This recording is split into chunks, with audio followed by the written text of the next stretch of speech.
This video is to go over the topic of density. As we've learned, that MdV triangle, density is equal to mass divided by volume. Now to find the density, you need to measure the mass. And to find the mass, you'll need an instrument, either a triple beam balance, like I have right here, or an electronic scale. You can find the mass of all types of objects, small objects, tiny objects, and even larger objects. So finding the mass using a triple beam balance is not usually an issue. Finding volume, however, depends upon the object. We have two different types of objects. Some are called regularly shaped objects. Regularly shaped objects use measurements of length. Irregularly shaped objects use what's called water displacement. So what's the difference? A regularly shaped object is going to have dimensions that you can measure, like a cube. A cube has a length, a width, and a height. So if I can measure the length and the width and the height of the cube, I can figure out the volume. Now to measure the length, I would measure across. Let me use this ruler. And in this case, I get about 3.1. If I want to measure the width, that's the amount going back. In this case, I get 3.1. And if I want to measure the height, I measure upward like this, and in this case, I get 3.1. Once I have those three numbers, I put them into my calculator.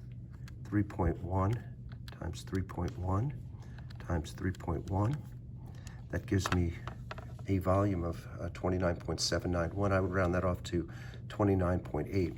So if I have the mass and the volume, I can then figure out what the density is. Now, this is a cube, and one of the things about a cube is that all of these will be equal. You notice this was 3.1 times 3.1 times 3.1.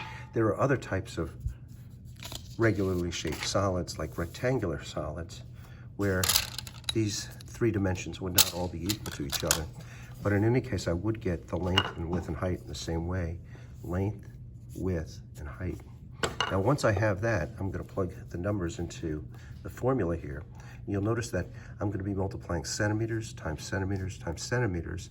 So the unit for the volume here is going to be centimeters cubed.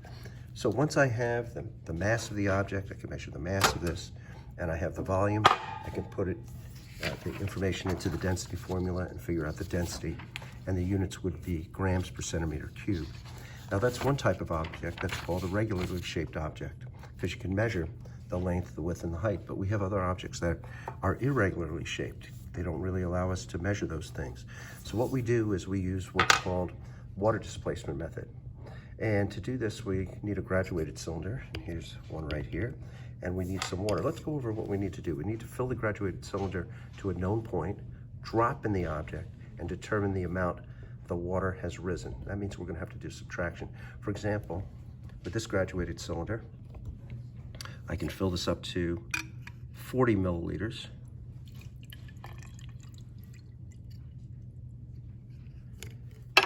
Once I have this established at 40 milliliters, a little bit of water out of here.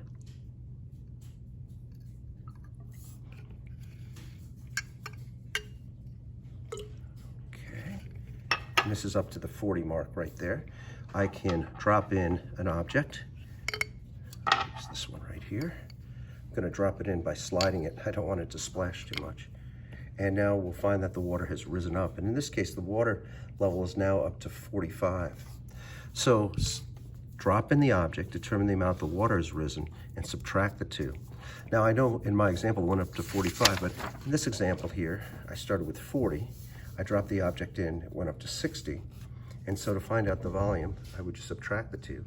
60 minus 40 gives me 20 milliliters. So these are the ways that we can determine the volume of two different types of solids. Regular solids, where we can measure the length times width times the height, or irregular objects, where it's necessary to drop the object into some water and see how much the water has risen to get the volume. Once we've got the volume, easy to get the mass, use the scale. We can go back to the formula density equals mass divided by volume and figure out the density of the object.